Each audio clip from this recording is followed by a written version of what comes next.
profits. Basically, what is the purpose of Reprice Hub here? Because, I don't want to just be showing you random software that's useless. I wouldn't be recommending it if it was unneeded or something like that. It's a really bad idea to try to dropship without software because you can just sort of get yourself into tough situations where you're losing money. The software, this is the fastest one. It's got direct integration with Amazon, and it's the fastest of any of the ones out there, and it's much more reasonably priced.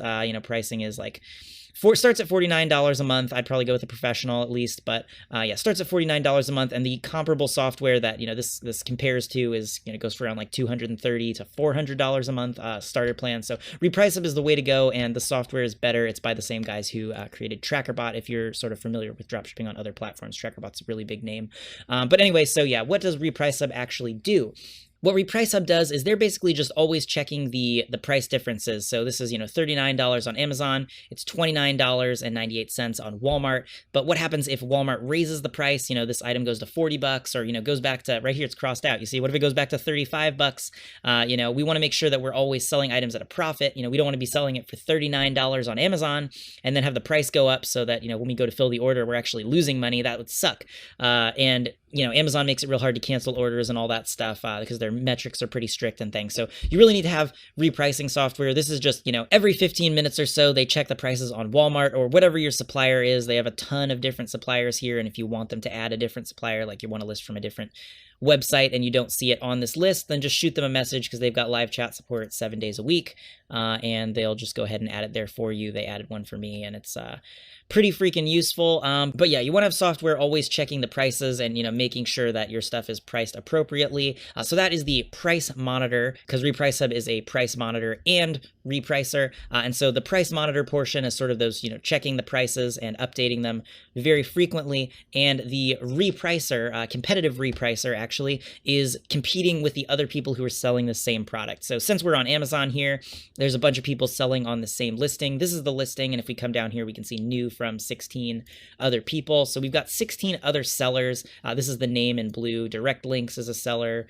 SC Direct is a seller. The Trust Company is a seller. These are all different sellers that are all selling the same product at different prices. And, one of those people has the buy box. We can see here it's Adamo Prime or whatever. So they're getting most of the sales for this product. But there are 16 other people that are also trying to sell this product. And, if one of these other people adjusted their price, maybe they started selling it for $38 or, $39.49 even, they might try to undercut to, steal the buy box and be getting more of the sales. Well, this is where the use of a competitive repricer comes in. And Reprice Hub also, like I said, has the competitive repricer functionality. So basically, all these other people, in addition to checking your prices between, the item and the source price from Walmart here, or, whatever your other supplier is, it also has a competitive repricer. So for every item that you are selling on, it's looking at all the other sellers that are on this item, checking what their prices are, and then making sure that as long as you can compete, you are the cheapest price, or, you're doing whatever you want. There are different strategies that you can use, and we'll go over that in a second. But basically,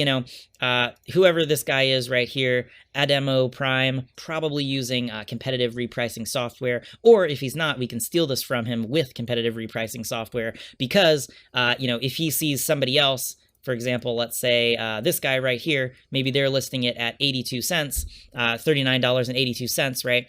He says, well, I'm going to undercut by, whatever the difference is there. Maybe this Adamo Prime dude here is just saying, okay, well, I'm going to price at $39.50 because he's pricing at $39.82. But then if he stops selling this and, goes away, then I can raise my price and still keep the buy box. Or if he says, well, if Direct Links here says, I want to be competitive and I want to be, $39.49, well, then Adamo Prime here can just say, well, actually, my competitive repricer is going to reprice this and do $39.48 or 47 or whatever, just so that he keeps the buy box there. So different strategies you can use, but that's what competitive repricing is. So you've got your price tracking, which is just checking the prices. That's one piece. And your competitive repricer, which is actually looking at all the other prices from all the other sellers and then keeping you where you want to be in that list as long as you can actually remain profitable. So there are different tools, like some of the other services out there offer price monitoring, which is, just checking prices here. And then there are other services that offer competitive repricing,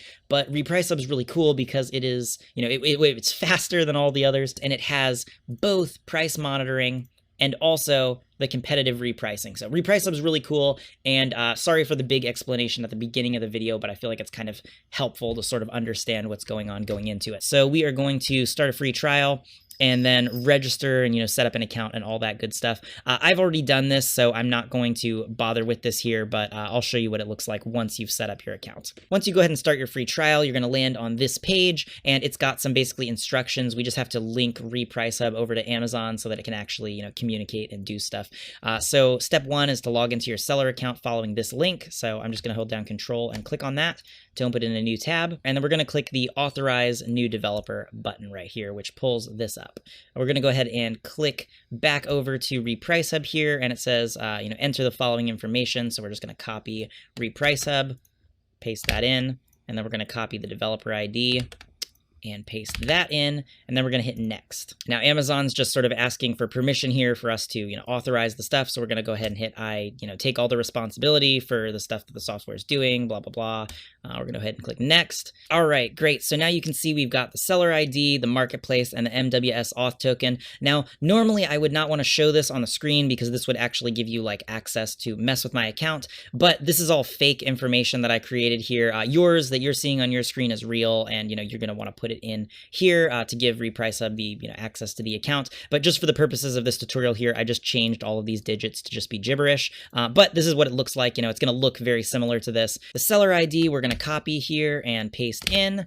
And then we need to get the MWS auth token. We're just going to select all of that and copy, paste it in, and then you're going to get your store name, which of course is going to be up here. I'm not going to show you that because I've got it, censored out for the video, but you just type your store name here and click save. Now I've already done this with, a different Reprice Hub account that I use, so I'm not going to save here, but for you, you would go ahead and click save, and then we're going to get into the settings here. I just need to sign out of this account and go into my other one.